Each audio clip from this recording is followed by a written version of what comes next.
ស្រីស្អាតនេះឥឡូវវាចាប់ផ្ដើមបាទរកសបុកទៀតហើយបងប្អូនអើយបាទកម្មបាទទឹកមាសរបស់ខ្ញុំមកក្របនេះស្អាតបាទឲ្យកូនមកជោគជ័យនេះមកកំហឹងមកឥឡូវគេរកសបុកទៀតហើយអាសានេះដាក់មួយអាដាងសបុកគេ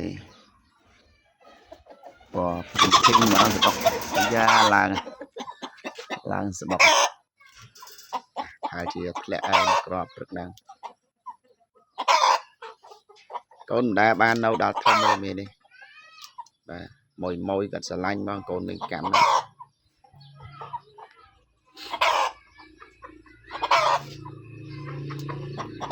អាដាងសានេះដាក់មេ3ប៉ុន្តែនៅមកត្រង់មួយអានេះមាននេះក្រាបមួយឡូវហ្នឹងគេនៅមួយនោះស្អាត